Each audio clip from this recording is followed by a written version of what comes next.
Okay, microphone's on, camera's on.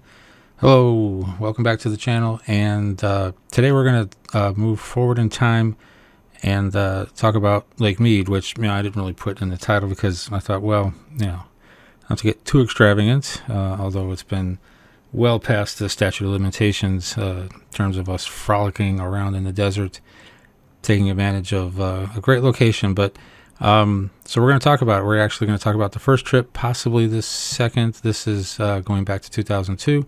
So I have a little time machine action also. So, all right, here we go.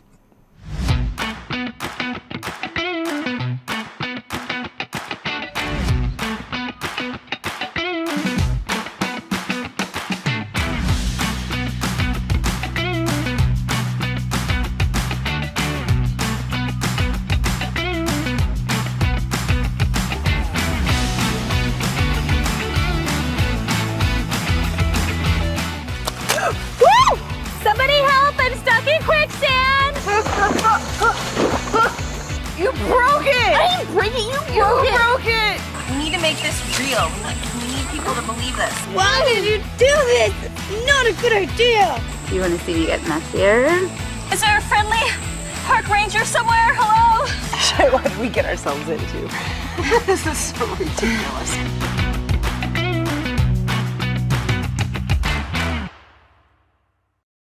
Okay, so we had two seasons in California in 1998 and 2000.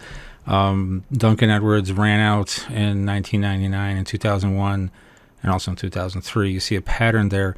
He was hitting the odd number of years going out, and there'll be stories to tell about that. And so I was really looking to get out into natural locations as opposed to prepared locations, and Lake Mead came up. Well, I started thinking about it because I actually been up there a couple of times, which I'll talk about in a minute.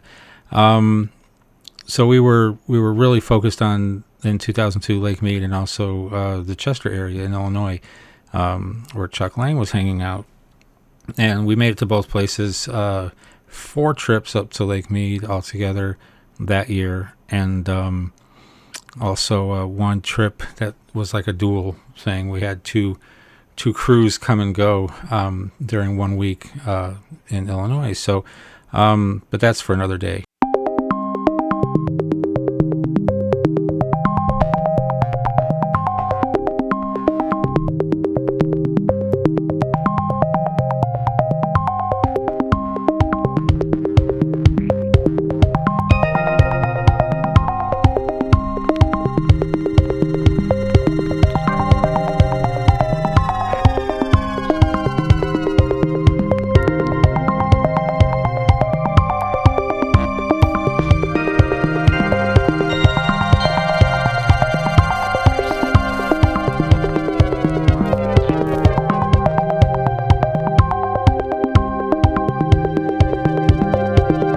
Lake Mead, I'll pull this up here, is you can see it situated next to Las Vegas. It's a man-made reservoir, one of the largest man-made lakes on Earth, actually.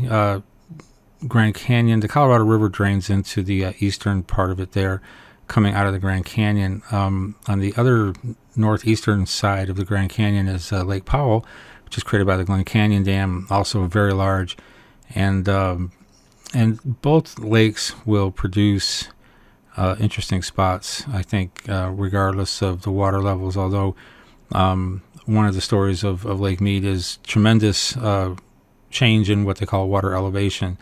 And in fact, here's a table that I studied on. Of course, there's many years been added to it since then, but I was looking, back to 99, 2000, and then looking at the rather interesting drop of, I can't remember, possibly 70 or 80 feet into 2002. So it was actually pretty full back in 99, 2000, which is great. Don't know if it'll ever get that full again. Hopefully it will in our lifetime, which means that the drought in the Southwest will have eased somewhat, but it's not looking too good. It's it's like a swan dive, just keeps going lower and lower, and there's some tables that can be found on the internet that show that. So what happens is water runs off the surrounding hills, comes down the canyons and arroyos and creeks, empties into the lake, and when it does, it creates shorelines that are not quite sandy, and they're lots of fun. And there's some hazards involved, as well as the environment itself is just super harsh.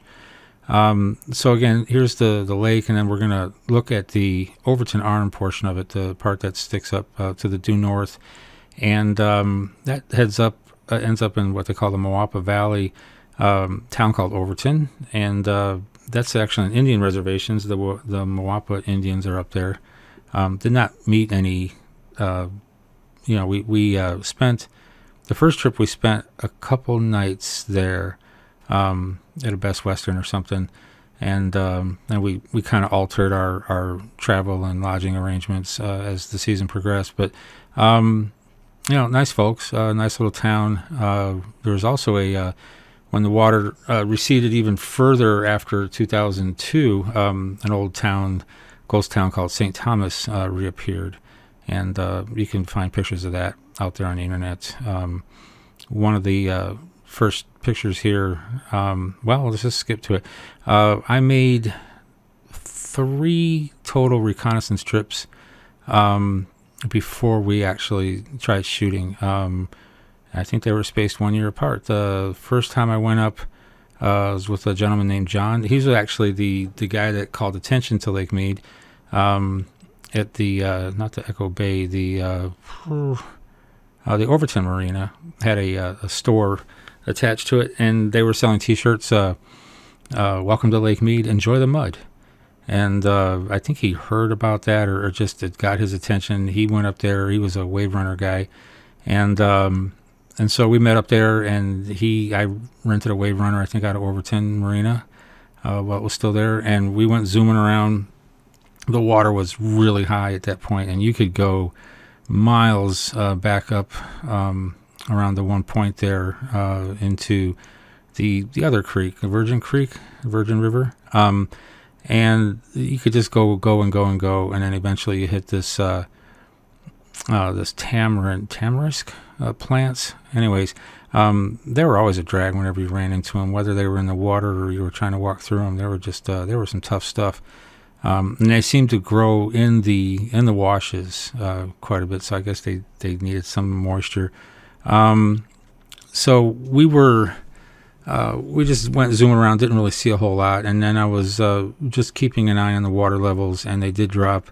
So I guess probably in 2001, I went up there with my ex, and Overton Marine again. We rented a fishing boat, which I don't know why I wasn't thinking a little bit bigger or faster, but we went around and found some stuff in Stewart Bay, and I believe, let's see, I'll probably have a picture up to show it, but we would have been up near the top of this picture where the little caves are, and so just, and this picture is from 2006, so in the period of 4 years, it probably dropped a good 70 or 80 feet, which translates into literally hundreds of feet horizontal directions to the shorelines. And a lot of in fact, most of the pictures we ever took up there, you could see recent shorelines. You could see much older shorelines as they go up the hills. So the year that we started shooting there, 2002, I took a reconnaissance trip and with Carlos Stanovich, who was a co-worker of mine. And we went up to the Overton Arm, which was our area of interest, and went through Canyon of Fire, or Valley of Fire. You go up 15 north of Vegas, past Nellis, keep going up. There's an exit. I just remember there's a giant. In fact, those are probably where the Moapa Indians were. They were selling fireworks. There's a giant fireworks store off that exit. And then you go up into the hills and you come down through this Valley of Fire, which is not a bad drive. The scenery's pretty good. And note the color of the rock, because that's you'll see some of that a little bit later. Not that color, but at least that tint. And so we rented a couple of wave runners, started zooming around, and this picture here is very near the area where St. Thomas is. Now, you could, in 2002, you could still boat right directly over that ghost town, but now it's you can just walk right through it. And this picture here is, you'll recognize it just in a few moments because that's the first place we stopped when we were shooting. And it's a place called Ann Margaret Cove, which is probably now very much high and dry. Probably a heck of a hike to get up and back up in here from, where the lake's not even there anymore. There's so much water recession, and there's Carlos out there having a good time. But even that body of water right there looking across the Overton Arm, that's just all dry right now. There's just no water there. So anyways, on to the first trip. We had Janice, who was like one of our first alpha models. Well, actually she was our first alpha model, and she brought Jenna West. And so we were there. David Brand was with us. Buddy Weiser was there. Possibly, I think Carlos Stanovich, hose technician back from 1998 and 2000, was also there.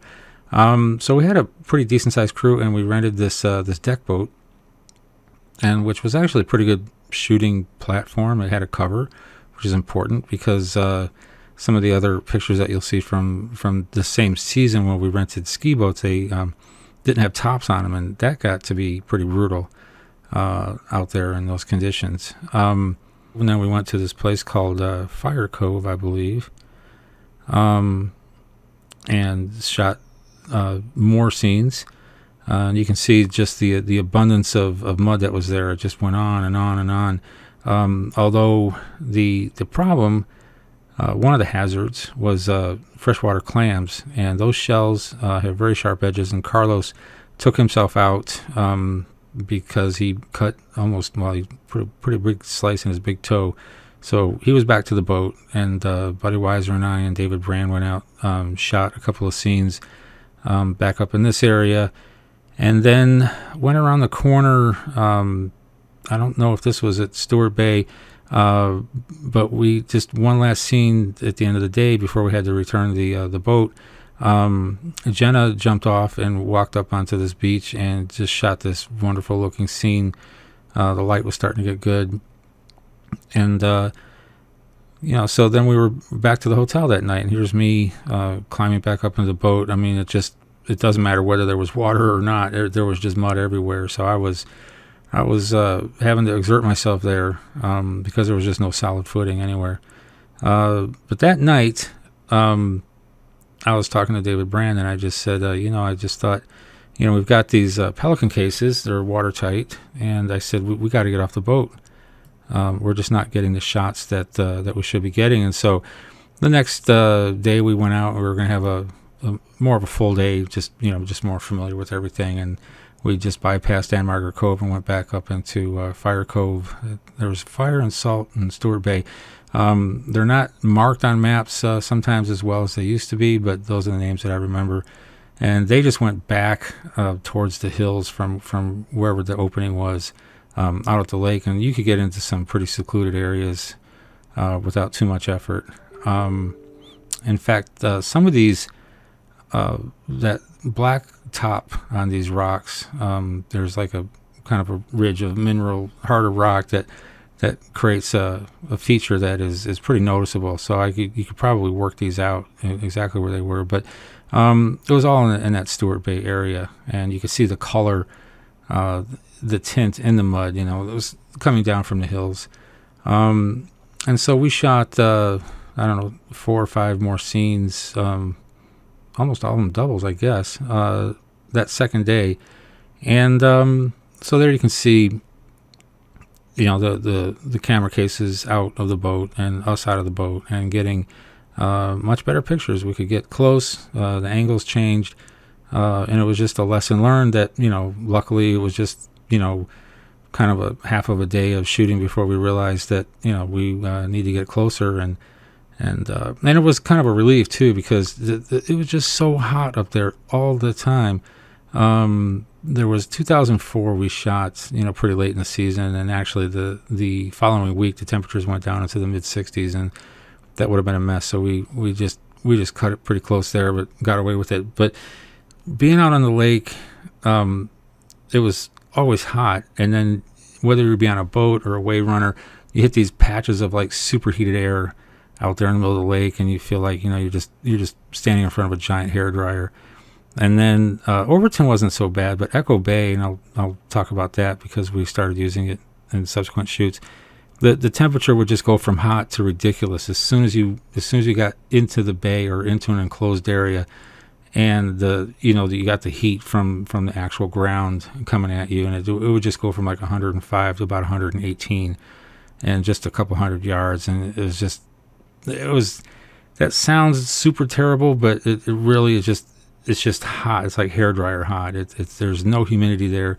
You look down and you see, just salt crystals on your arm because you sweat, and it just evaporates immediately. And so that's all that's left is the salt from your sweat. So if you ever travel up into this areas and you want to access some of the places that might be fun, bring supplies, bring materials, bring first aid kits, bring tons of water. Have shelter with you, whether it's a big hat or a bimini top on a boat. Make sure you have some shelter. Just be careful. It's fun, but the desert is just really kind of its own animal. I'm not sure how long I've already run, but I'll just go ahead and talk about the second shoot a bit. The second shoot was Violet and Janice. Violet's boyfriend, David Brandigan, myself, probably Buddy Weiser. I don't think Carlos Stanovich was there on the second shoot. But our goal was to start at Echo Bay, and then I guess go as far east as we could up into where the river comes out of the Grand Canyon. Let's go back to the map here. Because, you go up past Meadview, and you just keep going.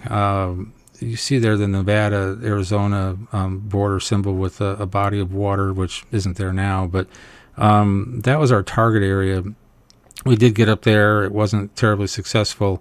So we worked our way back. Actually, on the way back, we stopped in a cove or a bay that looked somewhat promising. And we shot what you can see here. Violet got out of the boat and just kind of paddled around. None of this stuff was very deep, but at least it got us on the board a little bit. And so then we went down. Our next area of interest was Benelli Bay, and we went down there. I'll bring this up again here so we can kind of find our way. Where she was paddling around a bit was up there in the top right. Where it says Nevada, Arizona, Colorado River in between there. That's where you could all go boat up there, actually off the edge of that this picture here. And so if you look into the lower central left part of the picture, you see Temple Bar Marina, and then keep going around that white spot, and you see the Benelli Bay. And so the Beach Bog Babe was shot there, as well as the training scene was at the bottom of that Benelli Bay. And that's, of course, that has changed size and shape as well over the years. Okay, so yeah, the Beach Bog Babe, which you can see here, and then the training scene, which this is a picture of the beginning of that.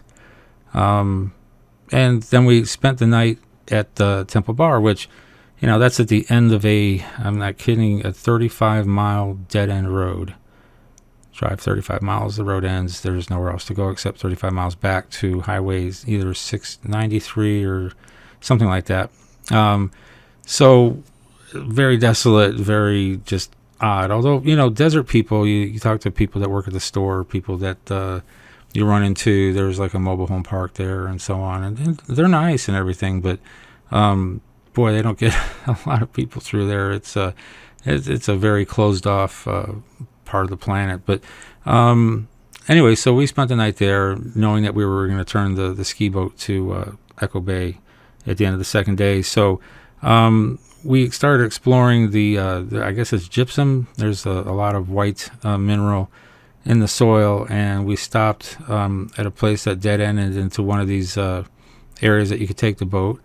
In fact, in this picture here, you can see, if you can manage to look into the background, there's that's like how one of these things ends. It just goes up into, and it just stops. Of course, you know, it used to be able to go a lot further, and you can see the graduated shorelines going up the slopes. But back to, we shot this scene first, this Lycra thing, which is pretty nice, and then we went and did a combo scene. I actually edited it into 2 separate scenes. It got a little bit more sexy, let's say, and so I cut it into 2, but which is a little bit unusual for me. But I just remember David, Brandon, and I both got stuck in the mud at the end of this scene. It took us a while to get out, and then we went all the way back up to the area that we were familiar with, and shot one last scene there with Violet, and it worked out pretty well.